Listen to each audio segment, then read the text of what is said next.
para dar comienzo a un nuevo mundo de justicia, de paz y de seguridad nacional mundial. Ninguna fuerza en el universo va a poder detener este acontecimiento maravilloso. Es interesante que nosotros sepamos que Dios tiene un tiempo para todo. Y el tiempo en que Cristo vino hace 2000 años fue exactamente el tiempo que Dios ideó y diseñó para que su Hijo viniera en el momento de la historia que más se necesitaba y en el momento de la historia en la que su vida impactó al mundo entero. Con su primera venida, la historia fue radicalmente transformada. Contamos nuestros días de Cristo a nuestros días o antes de Cristo. Celebramos la Navidad, su cumpleaños, y celebramos la Semana Santa, su muerte y resurrección. El impacto de Cristo en la historia es tan importante y tan significativo, insisto, que terminó totalmente con cualquier otro líder religioso que pudiera haber existido o que ha existido desde sus tiempos a nuestros días. Krishna, Zoroastro, Buda, los gurús, Mahatma Gandhi, Confucio, cualquier líder que tú puedas mencionar, ni siquiera podría atreverse a compararse con el Hijo de Dios.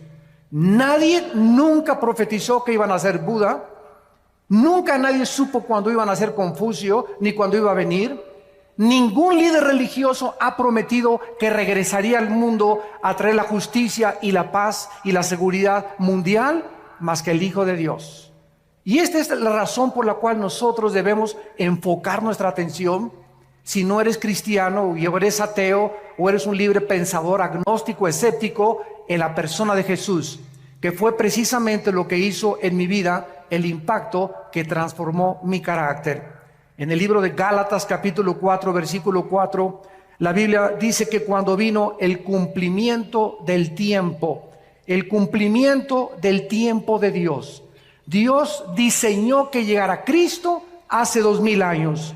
Dios envió a su Hijo, nacido de mujer y bajo la ley, para que nos redimiera a los que estábamos bajo la ley, a fin de que recibiéramos la adopción de ser hijos de Dios.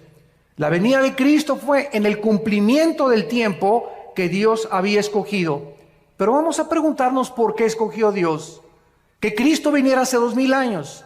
¿Por qué no hace 1300 años? ¿O por qué no hace más de 2500 o hace 3000 años? Y aquí es donde encontramos la sabiduría de Dios en la Biblia. En primer lugar, Dios escogió que viniera Cristo en su primera venida hace 2000 años porque el Imperio Romano comenzó a abrir por primera vez en la historia carreteras, caminos por todos lados en Europa. De ahí viene la famosa frase, todos los caminos llevan a Roma. El Imperio Romano abrió caminos, carreteras por donde marchaban sus ejércitos, y estos caminos pavimentaron el camino para que los discípulos de Cristo cumplieran la orden que Jesús les había dado. Vayan a todas las naciones y prediquen este evangelio y hagan discípulos de todos los seres humanos. Toda potestad me es dada en el cielo y en la tierra. No tengan miedo de los hombres. He aquí yo estoy con ustedes todos los días hasta el fin del mundo. Estos nuevos caminos proporcionaron a los discípulos de Cristo la ventaja de viajar por toda Europa, África, el Medio Oriente y poder llevar estas buenas noticias al mundo entero. En segundo lugar, porque hace 2000 años existía la Pax Romana, que existió durante el tiempo de Cristo. Fue como un paréntesis de todas las guerras continuas que habían prevalecido anteriormente. Este factor también les benefició a los discípulos de Cristo para que fueran por todas las naciones sin ningún problema. En tercer lugar, el lenguaje y la cultura helénica. Cuando los ejércitos de Alejandro el Magno marcharon para conquistar el mundo, todos los filósofos griegos influenciaron de tal manera al mundo antiguo que el mundo antiguo adoptó y asimiló el lenguaje del griego. que se llamaba el griego koiné o la cultura helénica. Como consecuencia, cuando Cristo vino, el mundo entero hablaba el griego y dominaba el helenismo. Esta igualdad de lenguaje y filosofía, al igual que los caminos que abrió Roma, pudieron prevalecer para poder llevar el evangelio y que no tuvieran absolutamente ningún problema en poder difundir las noticias de la salvación en Cristo Jesús. Pero en cuarto lugar, lo más importante por lo cual Dios envió hace 2000 años a Cristo al mundo fue por el gran vacío que existía en la humanidad, que se vuelve a repetir exactamente 2000 años después, en la época, en el siglo XXI en que estamos viviendo. Las diversas y los cientos de religiones que había en tiempos de Cristo, con los miles de dioses de los griegos paganos, no pudieron nunca satisfacer ni a poder llenar el hambre de la humanidad de aquellos tiempos. Además, la inmoralidad, el paganismo, la idolatría, la depravación sexual, las filosofías griegas no pudieron satisfacer las necesidades más profundas del alma humana. En su primer carta a los Corintios, el apóstol Pablo lo escribe de esta manera en el versículo 1, versículos 18 en adelante. Y Cristo se dirige a los griegos, a los filósofos, aquellos que nadie ha podido comparar en 2000 años, los que se la pasaban interpretando el mundo, mientras Jesús venía a cambiar el mundo. Y dice el apóstol Pablo, porque la palabra de la cruz es locura a los que se pierden. Los griegos decían, ¿cómo puede el Hijo de Dios dejarse matar? Nuestros dioses Zeus, nuestros dioses titanes y todos los grandes de la mitología griega son dioses poderosos. Un Dios nunca permitiría que mataran a su hijo. Fue locura para los griegos, para la sabiduría humana, que Jesús muriera crucificado. Pero para los que se salvan, dice el apóstol Pablo, a nosotros es poder de Dios. ¿Qué hizo Dios hace 2000 años? Destruyó la sabiduría de los sabios y desechó el entendimiento de los entendidos. Dios hace 2000 años, a través de Cristo, envió este mensaje a todos los filósofos. Ninguna alma humana tiene la capacidad intelectual para entender a Dios. Nadie podrá, a través de sus proposiciones filosóficas, a través de sus conjeturas, a través de sus hipótesis, a través de sus especulaciones racionales, poder comprender a Dios. ¿Por qué? Porque los pensamientos de Dios son mucho más grandes que los pensamientos humanos. Y los caminos de Dios, la forma como Dios actúa, es mucho, mucho, mucho más grande y diferente a como nosotros creemos que Él debería de caminar. Entonces, para que podamos alcanzar los pensamientos de Dios a través de nuestro intelecto, jamás lo hubiéramos podido lograr. ¿Qué hizo Dios? Envió del cielo a su Hijo a este mundo. Y Cristo nos trajo a este mundo los pensamientos de su Padre. Nos dijo cómo era Dios. Nos dijo cómo hablaba Dios. Si tú quieres conocer a Dios, ve a Jesucristo. Si quieres saber cómo piensa Dios, estudia la vida de Cristo, porque Él es la imagen del Dios invisible, el primogénito de los muertos, el creador del universo. Dios pues nos habló a través de Cristo, y el apóstol Pablo entonces reta a los filósofos y les dice: ¿dónde están los sabios? ¿Dónde están los que todo lo alegan en la televisión y en el radio y en las películas? ¿No ha enloquecido Dios la sabiduría del mundo? La Biblia está diciéndote: tráeme a tu gallo Giro. ¿Quién es para ti el más sabio, la persona más inteligente, el filósofo más grande, tu héroe? Tráemelo, dice Dios, y ponlo aquí, y ponemos a Jesús a un lado. ¿En quién vas a pensar? ¿En Platón? ¿Sócrates? ¿Alejandro el Magno? ¿Oscar Wilde? ¿Zoroastro? ¿Buda? ¿Mahatma Gandhi? Piensa. Dios nos está retando. Tráeme a tu gallito Giro. Piensen ustedes en el personaje que más ha impactado tu vida. y comparémoslo con Jesucristo. Tráeme el libro que tú quieras de literatura, de genética, de historia, de geografía, de antropología, de aritmética, de física, de genética. Pónmelos aquí y ponemos la Biblia a un lado. No hay ninguna obra ni volumen en la literatura que se pueda comparar con la Biblia. Este es el mensaje que me ha gustado llevar a las universidades. Y retando a los universitarios les he dicho lo mismo. Tráiganme ustedes y vamos a discutir y vamos a argumentar contra Marx, contra Freud, contra Carlos Darwin, contra Friedrich Nietzsche, contra Carlos Sagan, contra el que tú quieras. Cristo destruye la sabiduría y la filosofía humana. ¿Por qué? Porque son hombres. Hombres como tú y como yo, frágiles, con pies de barro, que no tenemos la capacidad más que limitada para poder llegar a un cierto punto de comprensión. Y el mundo se ha pasado tratando de entender el mal, la existencia de la maldad, que es el problema número uno de la filosofía y de los teólogos en la humanidad. La humanidad vivía en las peores condiciones en aquel tiempo y entonces la Biblia dice, ya que en la sabiduría de Dios. El mundo no conoció a Dios mediante la sabiduría, ni de Platón, ni de los griegos, ni de Sócrates, ni de Carlos Marx, ni de ningún hombre puede darnos el conocimiento de Dios. Agradó a Dios salvar a los creyentes por la locura de la predicación. Dios escoge un mensaje que es locura al intelecto humano. Y el mensaje es este: cree en Jesucristo, lo que Él hizo en la cruz del Calvario.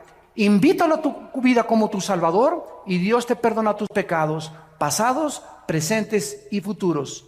Recibes la eternidad en ese momento y en ese momento el intelecto humano comienza a luchar. No puede ser tan fácil. Yo tengo que irme de rodillas a la villa, tengo que hacer algunas obras, tengo que hacer esto y el otro, tengo que hacer 5 asilos, tengo que construir 10 orfanatorios, tengo que hacer algo para poder entrar al cielo. Dios dice, mis pensamientos no son tus pensamientos, sométete a mis términos, la salvación es por gracia, no es por obras. Y este mensaje contradice todas las religiones, porque todas las religiones sin excepción enseñan que debemos hacer algo. Claro que después de recibir a Cristo tenemos que manifestar de que somos cristianos con las buenas obras, pero nuestras buenas obras no son el medio para salvarnos, son solamente un punto intermedio entre la salvación y lo que Dios dijo en su palabra. O sea, no es las obras lo que nos salva, sino el fruto de nuestra salvación. No nos portamos bien para irnos al cielo, nos portamos bien porque tenemos a Cristo y lo tenemos que demostrar por la forma en que vivimos. Fue entonces, en este tiempo, que el Dios Todopoderoso, el Creador del universo, envió a su Hijo al mundo, se vistió de carne, de hueso y de sangre y nos trae este mensaje: de tal manera los ama mi Padre, de tal manera los ama Dios, que me ha enviado a mí al mundo a morir en una cruz por ustedes, para que cualquiera de ustedes que me escuche en este momento no se pierda, mas tenga la vida eterna. Mas Dios mi Padre muestra su amor a ustedes en que siendo pecadores yo voy a morir en tu lugar y en mi lugar en una cruz, para que toda la gloria de la salvación tuya y mi salvación no sea para ti, para que nadie llegue al cielo y le diga: Pedro, dame chance de entrar, por favor. Y Pedro te contesta: ¿y por qué te voy a dar chance de entrar? Es que hice 10 orfanatorios, 5 asilos, me fui a la villa de rodillas, fui una buena persona, fui fiel, etcétera, etcétera. Y te va a dar una patada, Pedro, y te va a aventar hacia abajo. Porque nadie va a entrar al cielo por sus buenas obras, sino por la sangre derramada en una cruz. Este es el medio que Dios escogió para que chocara con el intelecto humano. Porque nosotros, insisto, buscamos que necesitamos hacer algo para poder ser aceptados por Dios. Las buenas noticias es que Dios ya lo hizo todo en una cruz. Y solo a ti y a mí nos corresponde creer y aceptar lo que Dios hizo en nuestro lugar en la cruz de Cristo. Mientras la humanidad se sigue sumergiendo más y más en la inmoralidad, donde se siguen aprobando los matrimonios gays, iglesias que están aceptando, ¿verdad?, homosexuales, en el paganismo, en la idolatría, en la corrupción, en la mentira, en el fraude, las tinieblas en el siglo XX se están haciendo cada vez más densas y más densas y más densas en el mundo, pero en la mayor parte de los cristianos existe la convicción, y lo sabemos por el espíritu que tenemos dentro, que está pronto el mundo a ser sacudido por los poderes sobrenaturales de Dios. Dios ha comenzado en primer lugar a permitir que los climas cambien. Ya no hay primavera, verano, otoño o invierno.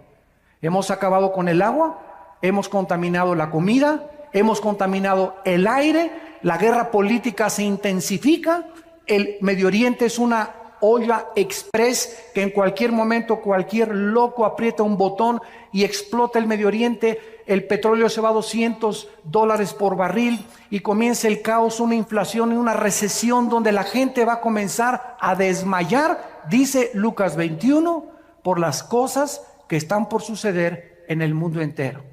Y en medio de estas tinieblas y de esta confusión existe la voz de aquel que dijo: mi paz les dejo, mi paz les doy.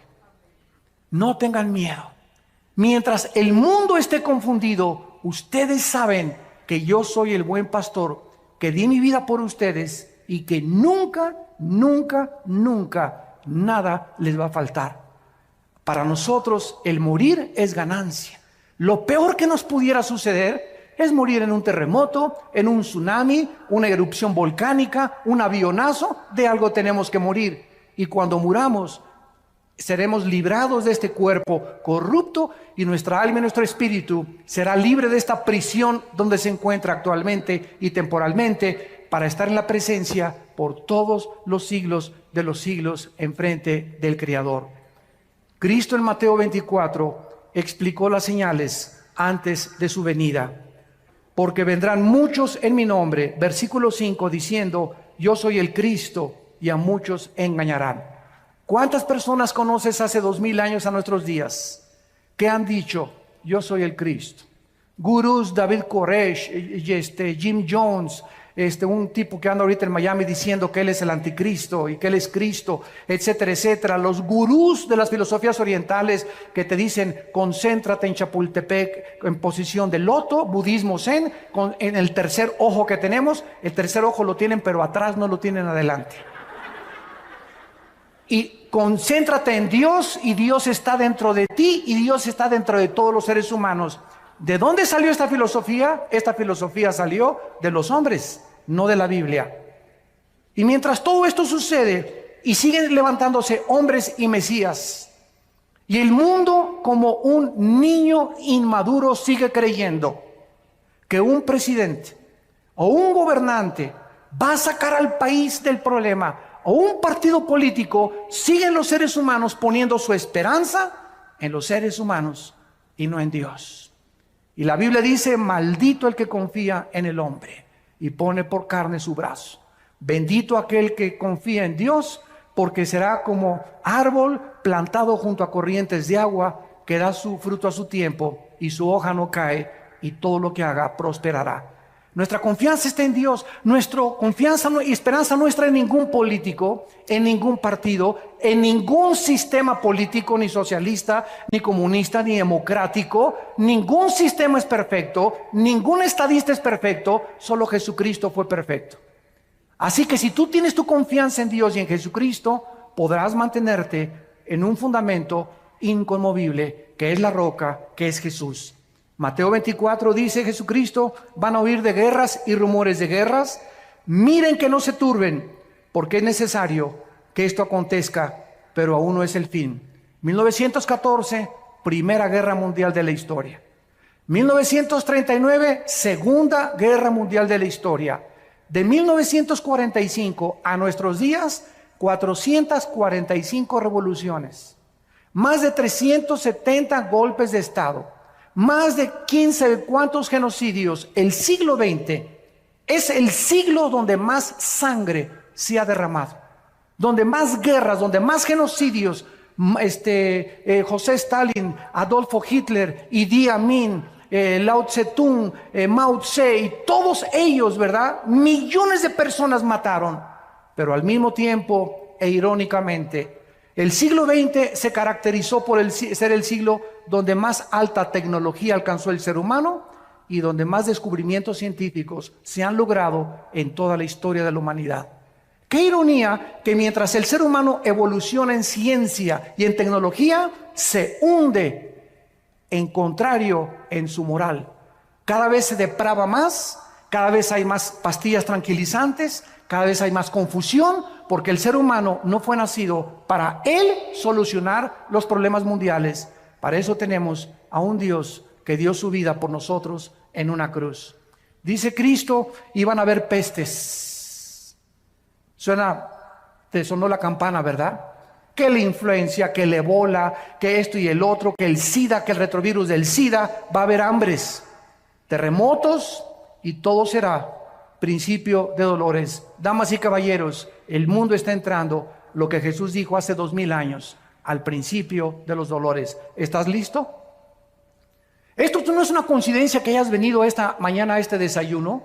Dios te ama y Él quiere que tú te detengas y que pienses y reflexiones que la vida es mucho más que el sexo, que es mucho más que el alcohol y que las drogas, es mucho más que el dinero y es mucho más que la popularidad y la fama que puedas tener.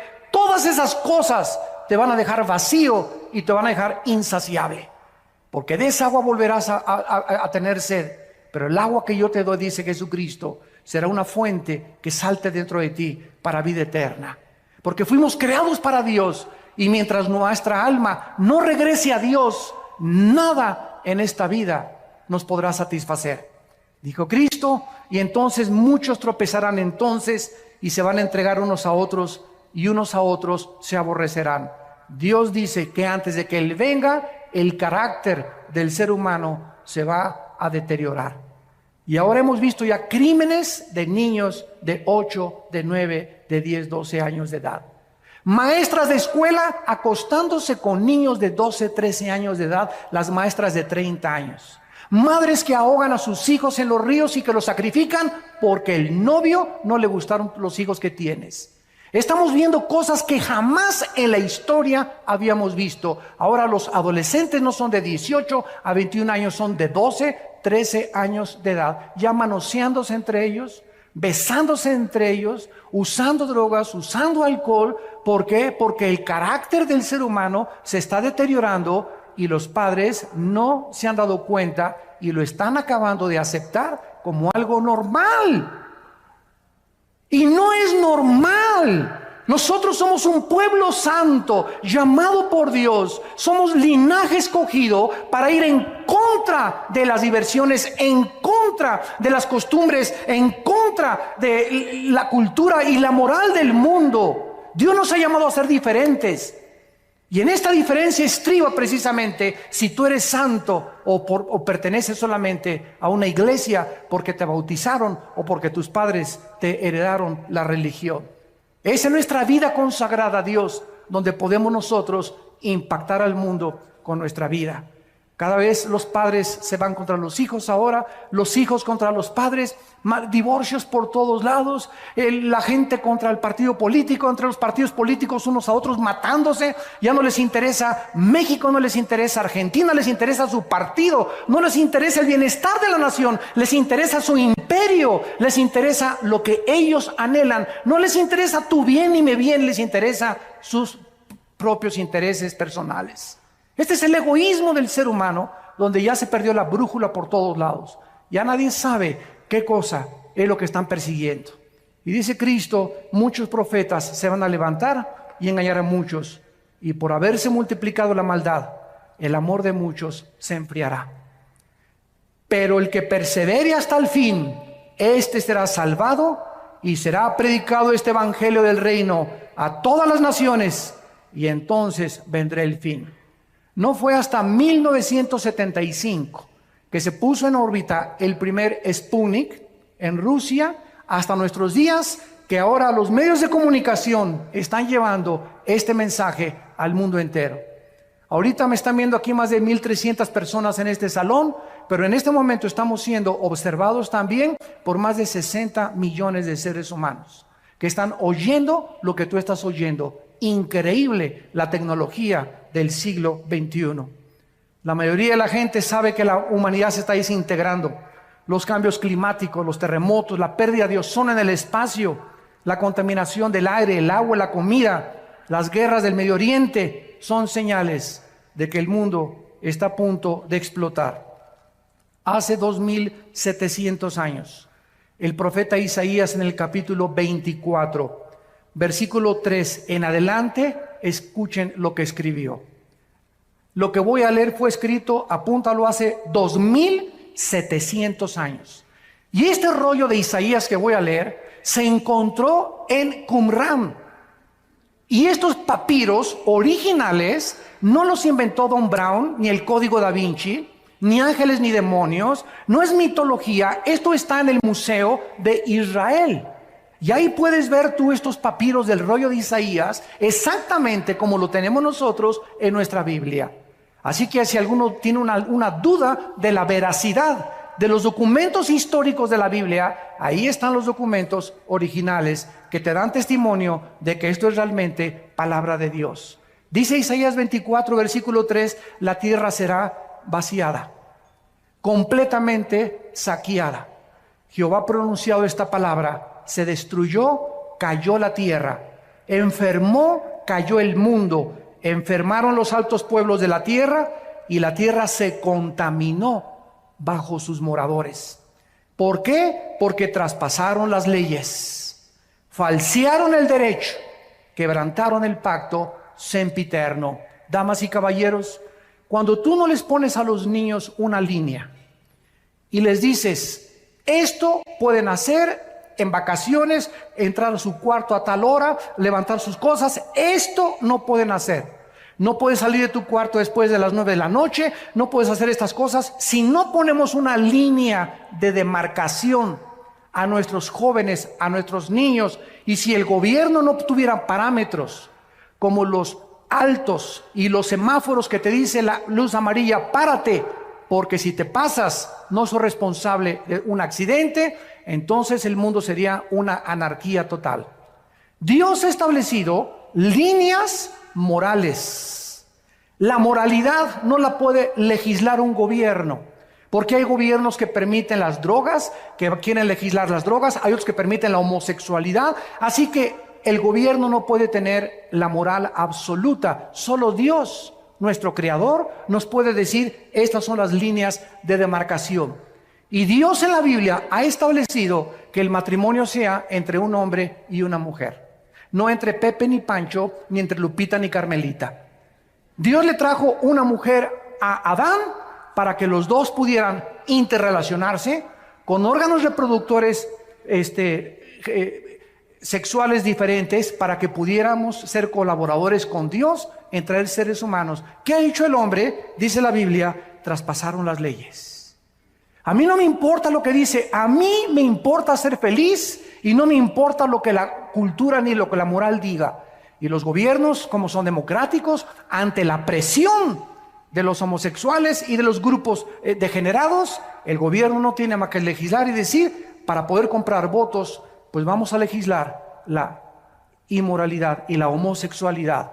Hemos llegado al punto donde hemos falseado el derecho, hemos quebrantado el pacto con Dios. Nos estamos, escúchenme muy bien, la humanidad nos estamos convirtiendo en animales. En animales.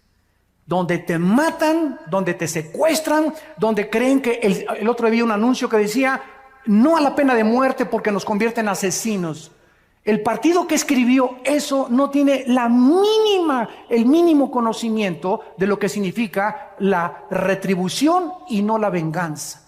Cuando un gobierno ejecuta la pena de muerte, no está asesinando, porque Dios le dio la prerrogativa al gobierno de ejercer la pena capital, porque de acuerdo a Dios, escúchenme, señores políticos, de acuerdo a Dios hay seres humanos que han perdido el derecho de seguir vivos, que se han convertido en animales y que son lobos rapaces buscando a tus hijos para secuestrarlos, destruir tu familia, destruir la sociedad, causar temor, y esas personas, de acuerdo a Dios, han perdido el derecho de vivir.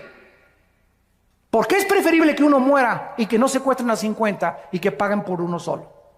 Esta es la filosofía y el pensamiento de Dios, no es el de nosotros. Pero nosotros entramos en una misericordia falsa. Ay, no, pobrecito. Todos los que han agarrado han dicho, prefiero que me maten a estar 75 años en la cárcel.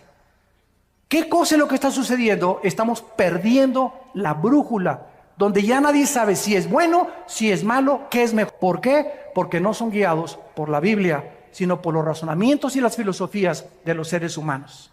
El ser humano, dice la Biblia, va a llegar al nivel de los animales. Y dice Dios, por esta causa la maldición consumió la tierra. Sus moradores fueron asolados. Será quebrantada la tierra, será removida como un borracho, se agravará sobre ella su pecado y nunca más se levantará, porque Jehová, el Dios del cielo, lo ha determinado. En todas estas cosas, la humanidad que se encuentra en un túnel donde nadie sabe dónde está la luz, dónde está la salida. Vamos a consultarle a los de la nueva era, vamos a consultarles a los gurús, vamos a consultarles a los ateos, vamos a consultarles a los adivinos, a la bola de cristal. Y Jesús dijo, yo soy el camino, la verdad y la vida. Hay un solo camino, damas y caballeros, que es Jesucristo. Dijo Jesús, yo soy la resurrección y la vida.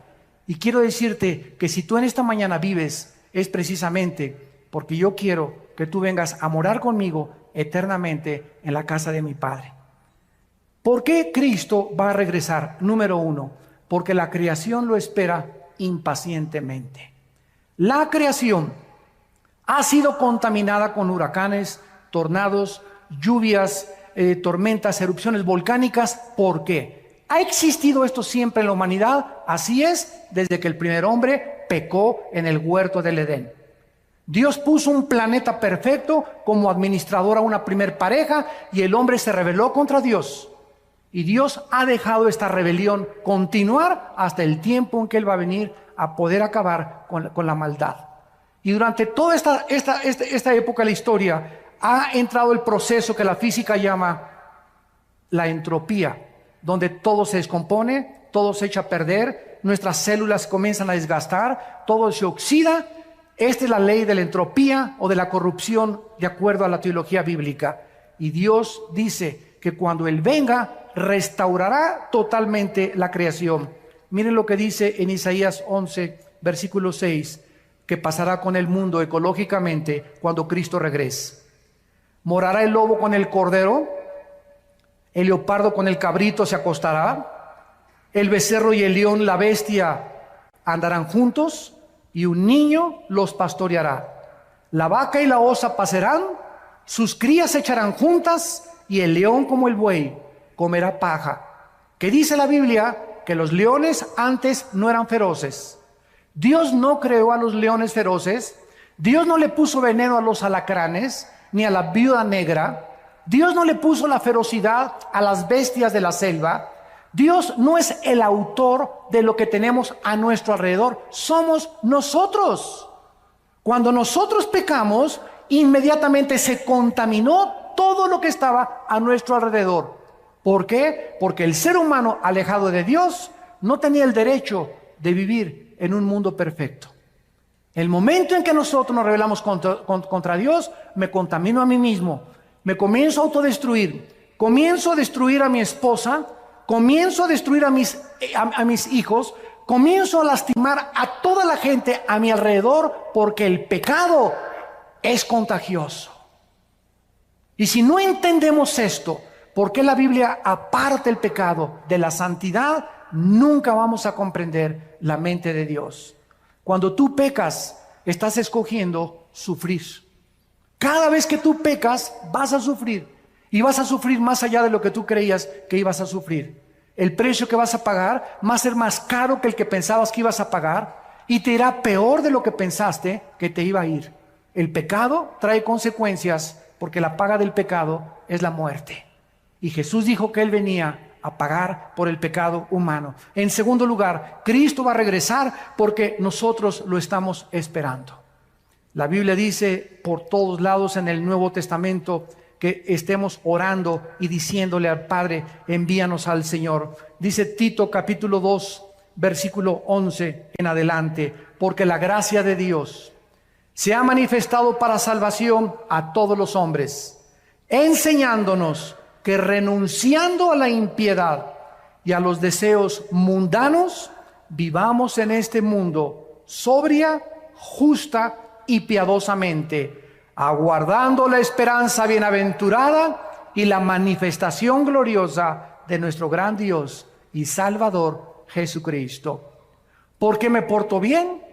¿Por qué le tengo que ser fiel a mi esposa? ¿No quiero robar? ¿Por qué no quiero transar? ¿Por qué no quiero defraudar? ¿Por qué no quiero ver pornografía? Simplemente porque el que tiene esta esperanza se purifica a sí mismo. Si tú realmente crees que Cristo va a venir, tu vida tiene una perspectiva diferente a cómo vas a vivir. Porque si viene hoy en la tarde o viene la próxima media hora o hoy en la noche, tú vas a ser presentado y yo también, y no habrá nunca otra oportunidad para recuperar el tiempo que pudimos haber vivido en santidad. Por eso, amados santos, estar firmes y constantes, sabiendo que la obra en el Señor no es en vano. La Biblia dice que nosotros le esperamos, y yo te pregunto, ¿y tú a quién estás esperando? ¿Cuál es tu propósito para vivir? ¿Qué significado estás esperando que te dé lo que alcanzas en tu vida?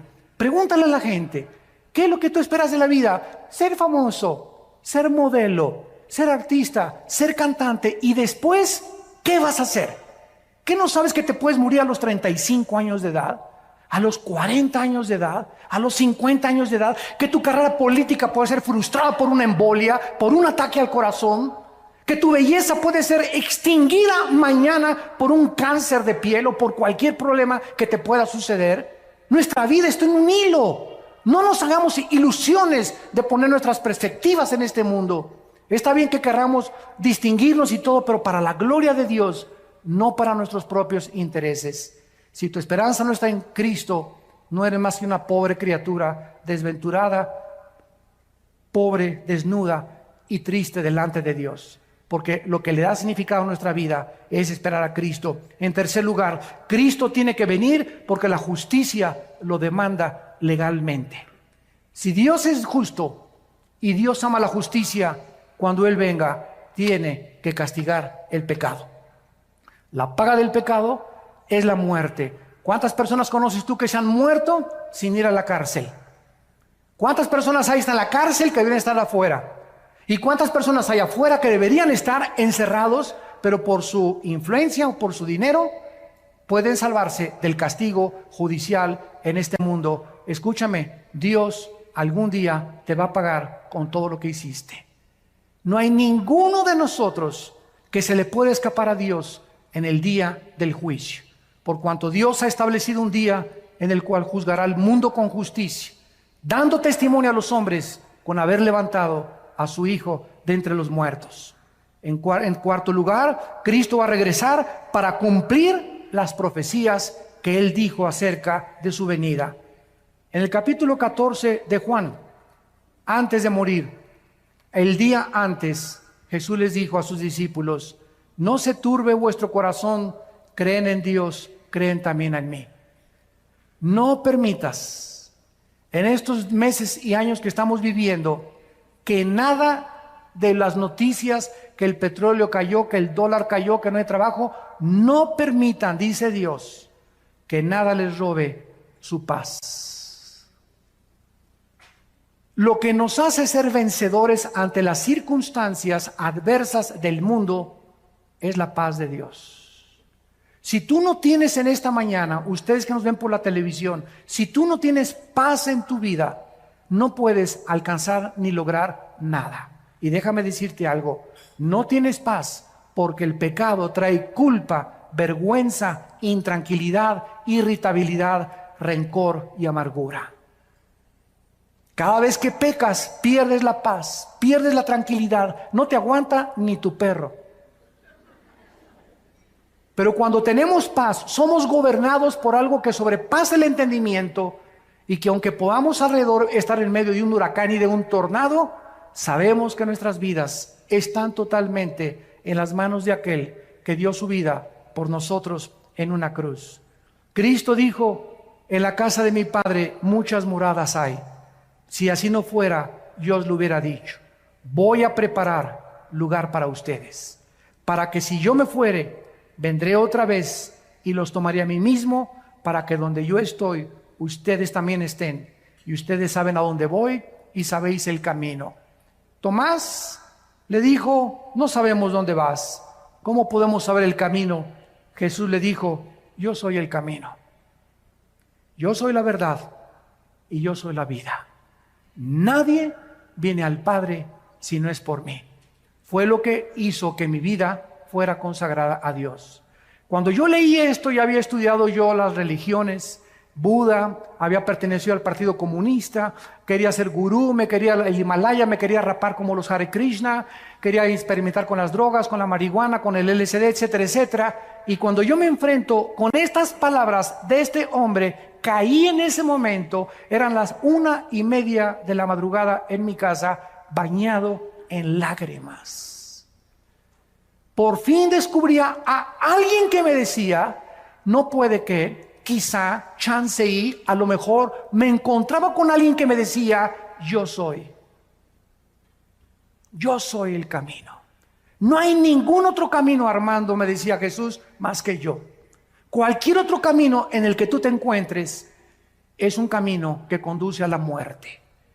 Yo soy el camino por donde tú debes andar. Agárrate de mi mano, dice Jesús, y vas a caminar conmigo y vas a tener vida y vida en abundancia. Y además, cuando mueras, vas a seguir siendo pastoreado por toda la eternidad por mi Padre. Cristo viene para cumplir sus promesas que Él nos ha hecho. Y terminamos viendo los contrastes entre la primera y la segunda venida de Jesucristo. En la primera venida de Jesucristo, Él vino a quitarse el trono, la corona, los vestidos reales y bajó a un mundo de pordioseros. Bajó a un basurero que es el planeta Tierra. Y estando en la condición de hombre, no invitó a su nacimiento al Shah de Irán, ni a la Pompidou, ni a los Richelieu. No inventó a la clase media alta, ni a los políticos, ni a los encumbrados. Cuando Él nació, imagínate esto, el creador del universo nace en un pesebre. ¿Qué nos dice esto? Que Dios es un Dios humilde. Y que ese carácter de Dios lo debemos llevar nosotros en nuestra alma. Inmediatamente la humildad se refleja en los que siguen a Jesucristo de todo corazón. Y lo contrario es la pomposidad, la vanidad, la altanería, la soberbia, el orgullo que gobierna a los seres humanos. El desprecio por las clases marginadas, el creerse que por ser socialmente más educado o tener mejor coche o mejor color de piel o mejor esto, inmediatamente lo notamos en aquellas personas que no conocen al Hijo de Dios. Cuando Cristo venga, vendrá con toda su gloria, con toda su potestad, con todo su reino para gobernar para siempre. Dice Mateo 24:29, e inmediatamente después de la tribulación, el sol se oscurecerá, la luna no dará su resplandor, las estrellas caerán del cielo y las potencias de los cielos serán conmovidas, y entonces aparecerá la señal del Hijo del Hombre en el cielo, y entonces lamentarán todas las tribus de la tierra y verán al Hijo del Hombre viniendo sobre las nubes del cielo con gran poder y con gran gloria. Vino como un siervo. Cuando Él venga, viene a reinar sobre nosotros. En segundo lugar, vino como un cordero en su primera venida. Cuando estaban ante sus enemigos, no abrió su boca. Pilato le dijo: defiéndete. ¿Qué no sabes que tengo poder para crucificarte o para soltarte? Cristo sabía que su vida no dependía de un gobernador. Y le contestó a Pilato y le dijo: ninguna autoridad tendrías si no te fuera dada del cielo. Él vino a entregarse como un cordero, pero cuando Él regrese, vendrá como el león de la tribu de Judá. a juzgar a los vivos y a los muertos. En su primera venida fue juzgado.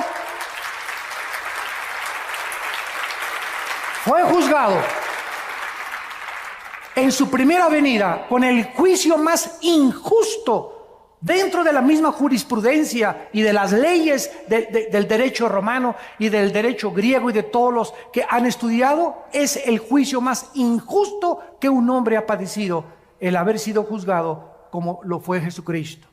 En su segunda venida, Él vendrá como el juez de toda la humanidad. En primera venida el mundo lo juzgó y dijeron: crucifíquenle, crucifíquenle. Cuando Él venga en su segunda venida, en estos días o en estos meses o en los próximos años, viene a juzgar a todos aquellos que se burlaron de Él. Y en cuarto lugar, cuando Él vino, nació en un pesebre. Creció como un humilde carpintero y entró a Jerusalén en un burrito. Pero cuando Él venga por segunda vez, vendrá en un caballo blanco, y seguido de millones y millones de ángeles y de santos que vendremos con Él. Y dice Apocalipsis 19: entonces vi el cielo abierto, versículo 11, y un caballo blanco, y el que lo montaba se llama Fiel y Verdadero, con justicia juzga y pelea. Sus ojos eran como llama de fuego, había en su cabeza muchas diademas, y tenía un nombre escrito que ninguno conocía sino Él mismo. Estaba vestido de una ropa teñida en sangre, y su nombre es el Verbo de Dios. Y los ejércitos celestiales, vestidos de lino finísimo, blanco y limpio, le seguían en caballos blancos. De su boca sale una espada aguda para herir a las naciones, y Él las regirá con vara de hierro. Y Él pisa el lagar del vino del furor de la ira del Dios Todopoderoso. Y en su vestidura y en su muslo tiene escrito este nombre: Rey de Reyes y Señor de Señores. Ven, Jesús, ven. Viene a triunfar, viene a traer justicia, viene por nosotros, viene a recompensarte. Y dice la Biblia finalmente en el capítulo 11 de Apocalipsis: y entonces los ancianos en el cielo se postraron y dijeron: Señor, te damos las gracias por el que eres y el que eras y que has de venir, porque has tomado tu poder y has reinado. Y se airaron las naciones, y tu ira ha venido, y el tiempo de juzgar a los muertos y de darle el galardón a tus siervos, los profetas, a los santos y a los que temen tu nombre, pequeños y grandes, y destruir a los que destruyen la tierra. El Señor Jesucristo viene a juzgarte. Y si tú recibes a Cristo en esta mañana, Él ya no viene como tu juez, Él vendrá como tu Salvador. Él vendrá como tu Redentor. Vendrá por ti y por mí para llevarnos con Él, para que los siglos venideros, que solamente pasamos por esta tierra temporalmente, podamos reinar por toda la eternidad con aquel que dice: he aquí, yo soy el primero y yo soy el último. Yo soy el alfa y yo soy el omega. Vengo pronto con mi galardón para recompensar a cada uno según su obra. ¿No quisieran muchos de ustedes en este momento abrirle tu corazón